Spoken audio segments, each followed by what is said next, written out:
Hi everyone, I just wanted to say before the video starts that a few people have noticed that the barrels have been taken off and the timing cover has been taken off the engine, but I haven't gone through the procedure for doing so. But don't worry, we are going to come back to that. For various reasons, I've already taken them off, but I haven't covered that procedure yet. And I'll explain why I took them off before later on, but don't worry, we are going to come back and see all that work and how to do it. So rest assured that will be covered.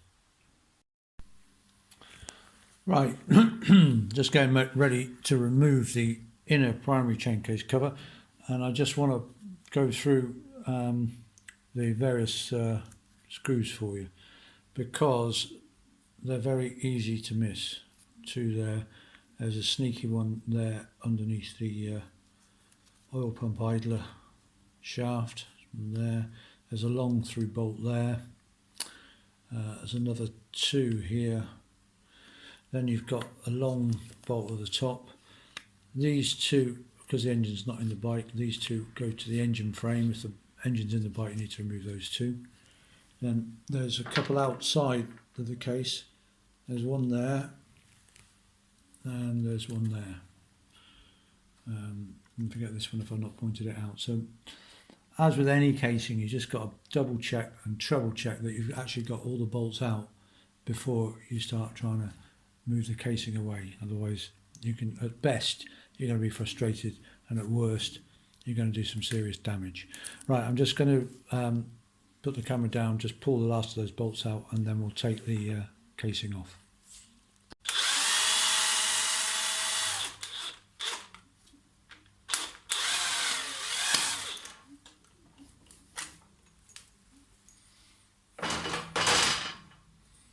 Right, I think I've got all the bolts out.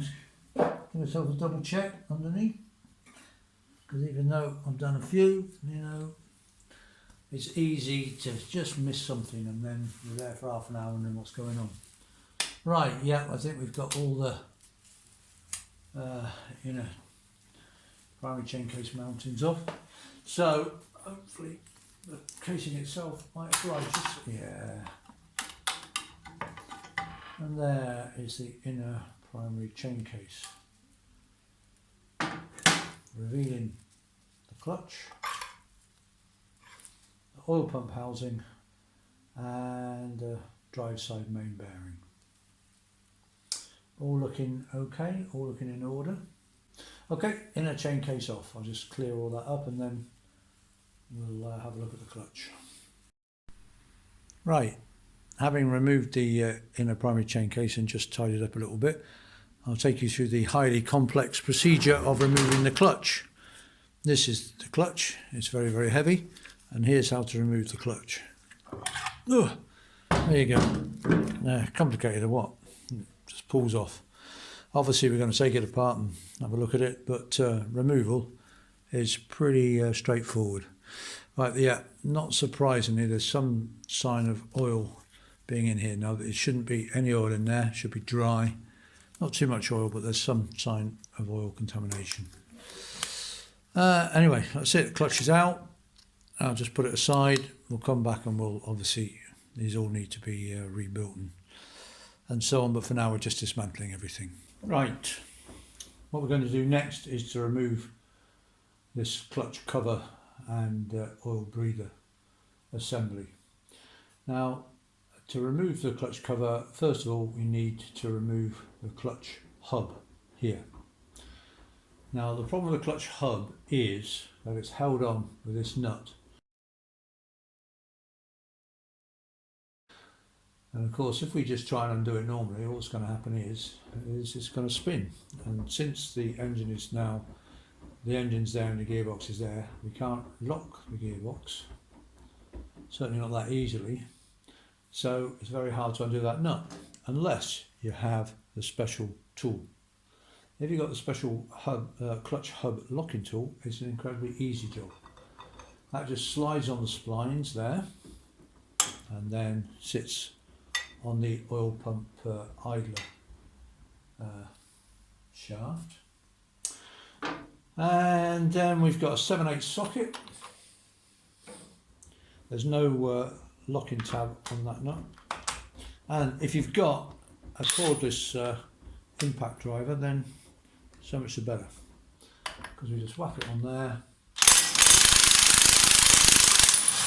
and despite fighting back,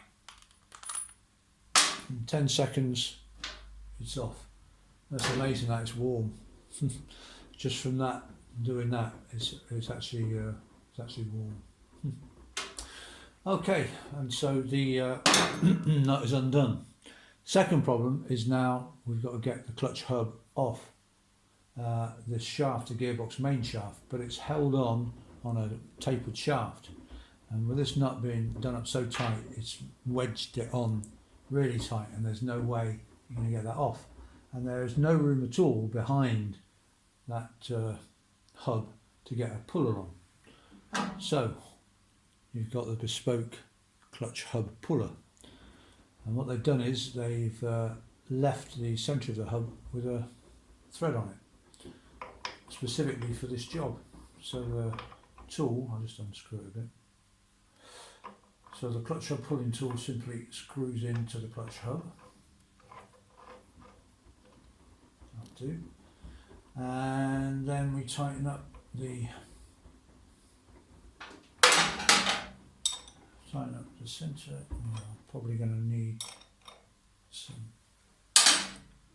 and I just need to get something to stop the whole thing from turning. Okay, so I've just put an adjustable spanner on the main body of the tool. I'm just going to tighten up the centre bolt.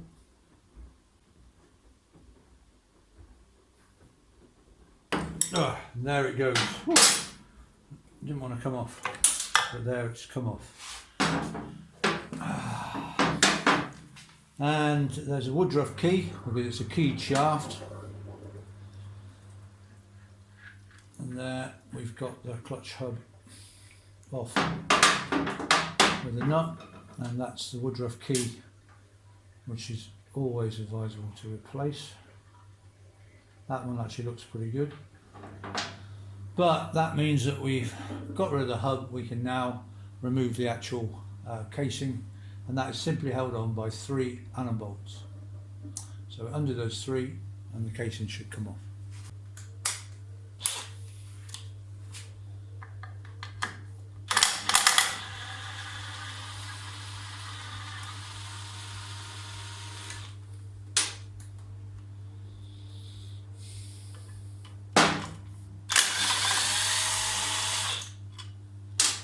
Okay, and just the third one.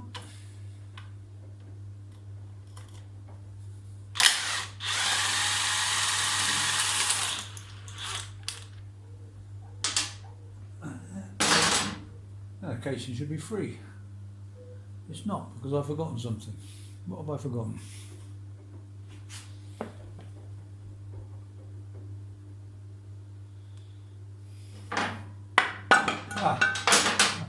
It was just tight on. For a minute I thought, crikey, what's going on there?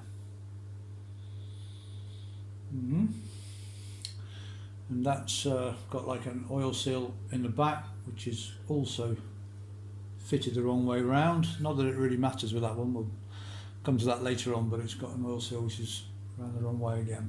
And then we come to something that's definitely going to give us a problem, and that is the gearbox sprocket.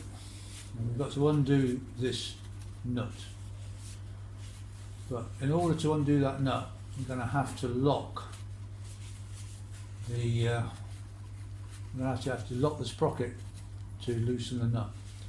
But there is no special tool that's made that you can buy to lock the gearbox sprocket. You can make them out of an old chain, but I haven't got one.